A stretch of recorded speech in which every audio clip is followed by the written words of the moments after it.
Bismillahirrahmanirrahim. Assalamualaikum warahmatullahi wabarakatuh. Perkenalkan, nama saya Muhammad Ridho Saputra, NIM J1A118090, kelas R002.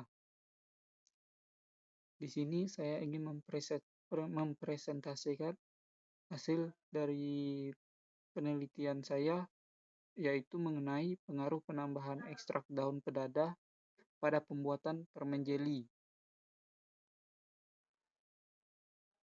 Pedada merupakan salah satu tumbuhan makrub yang tumbuh di tepi muara sungai, terutama pada daerah dengan salinitas rendah, dengan campuran air tawar. Buah pedada mengandung 14,35% karbohidrat, 1,17% protein, 0,89% lemak, 4,35% abu, dan 79,24% air, menurut Febrianti 2010.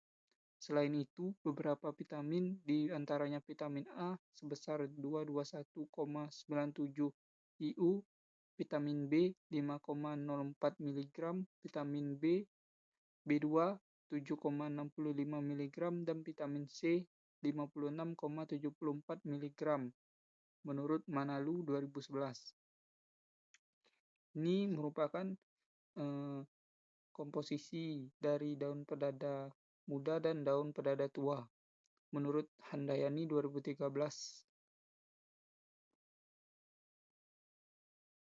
Adapun komponen bioaktif daun pedada, yang pertama ada flavonoid, kedua tanin, ketiga fenolik. Permen jeli. Menurut Hidayat 2004, permen jeli merupakan karakteristik umum, yaitu kenyal yang bervariasi dari agak lembut sampai agak keras. Permen jeli umumnya mempunyai kemanisan cukup dengan aroma buah. Komponen pemanis yang umum digunakan adalah sirup glukosa, sirup jagung, dan asam-asam organik seperti asam sitrat dan asam malat, serta bahan pembentuk gel seperti pati, pektin, agar, gelatin, dan karagenan. Selanjutnya, bahan pembuat jeli. Yang pertama, gelatin. Menurut Hidayat dan Ika Ristiana 2004, gelatin yang ditambahkan pada permen berfungsi sebagai penghambat kristalisasi gula. Fungsi lain dari gelatin adalah memperbaiki tekstur, struktur, dan kekenyalan khususnya pada pembuatan permen. Kedua, asam sitrat. Tujuan penambahan asam sitrat pada produk adalah untuk mencegah terjadinya kristalisasi gula, memberi rasa asam pada produk pangan, sebagai katalisator hidrolisis sukrosa ke dalam bentuk gula invert selama proses penyimpanan berlangsung, dan juga sebagai penjernih gel yang akan dihasilkan. Itu menurut Balk 2012. Yang ketiga, gula atau sukrosa. Gula dapat digunakan sebagai pengawet dan pemanis pada pembuatan beraneka ragam produk pangan. Konsentrasi tinggi gula dapat mengikat air yang tersedia untuk proses pertumbuhan mikroorganisme dan menurunkan aktivitas air atau AW jika ditambahkan ke dalam bahan pangan. Yang keempat, ada antioksidan. Antioksidan adalah senyawa yang dapat menghambat reaksi oksidasi dengan mengikat radikal bebas dan molekul yang sangat reaktif sehingga kerusakan sel akan dihambat, menurut Sharma et al. 2010.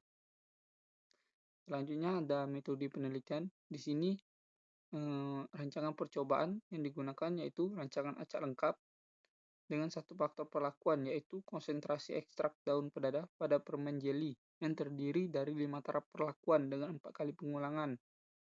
Yang pertama, perlakuan pertama yaitu ekstrak daun pedada 300 ml 42%, ekstrak daun pedada 400 ml 49%, ekstrak daun pedada 15 ml 54%, 600 ml 58%, dan 700 ml 62%. Setiap perlakuan diulang sebanyak 4 kali hingga didapat 20 satuan percobaan. Ini diagram merupakan diagram pada pembuatan ekstrak daun pedada. Yang pertama ada daun pedada 5 kg, disortasi daun pedadanya, dicuci dengan air mengalir, kemudian didiamkan hingga kering dan diblender, kemudian disaring.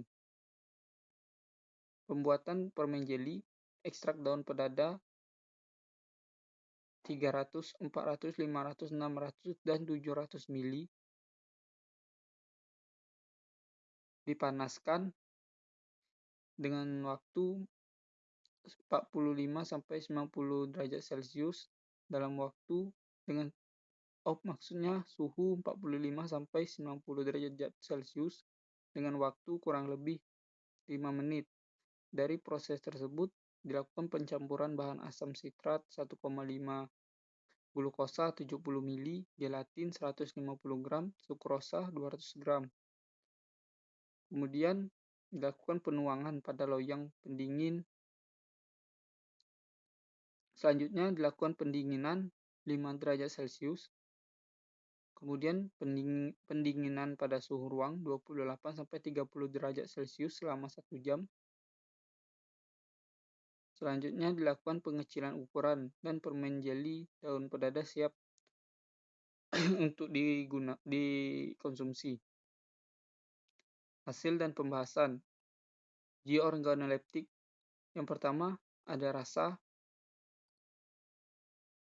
Di sini merupakan hasil dari uji organoleptik dengan konsentrasi ekstrak daun pedada yang meliputi rasa. Hasil pengujian dapat terlihat bahwa setelah panelis melakukan pengujian, telah didapatkan hasil yang berbeda nyata dengan skor terendah adalah 62% penambahan ekstrak daun pedada dan skor tertinggi adalah 42% penambahan ekstrak daun pedada. Dan seiring penambahan konsentrasi ekstrak daun pedada tersebut, yang semakin tinggi nilai organoleptiknya pun semakin rendah. Yang kedua ada tekstur. Dari analisa data menunjukkan bahwa rata-rata kesukaan panelis terhadap tekstur permen jeli daun pedada bervariasi dengan nilai 3,28 agak kenyal sampai 4,24 berarti maksudnya kenyal. Tekstur yang dihasilkan dari penambahan ekstrak terkecil menghasilkan tekstur yang alot karena kadar air yang terdapat pada permen jeli berpengaruh terhadap tekstur. Dengan semakin sedikitnya kadar air, maka tekstur akan semakin kaku dan keras, dan begitu pula semakin banyaknya kadar air, maka tekstur yang dihasilkan akan semakin lunak. Terakhir ada penerimaan keseluruhan. Pada tabel menunjukkan bahwa penerimaan keseluruhan permen jeli daun pedada berpengaruh nyata antara konsentrasi 42%, 54%, dan 58%. Akan tetapi, pada perlakuan 49% tidak berbeda nyata terhadap 42% dan perlakuan 62% tidak berbeda nyata terhadap 54%. Sedangkan yang mendapat nilai tertinggi yaitu pada konsentrasi perlakuan penambahan ekstrak daun pedada 58% dengan nilai skor 3,88. Pada perlakuan penambahan ekstrak daun pedada 58% memiliki nilai skor tertinggi dikarenakan tekstur yang disukai oleh panelis dan rasa yang tidak terlalu manis dan hambar. Hanya itu presentasi yang dapat saya sampaikan. Jika ada salah kata ataupun kekurangan, saya mohon maaf. Saya akhiri. Wassalamualaikum warahmatullahi wabarakatuh.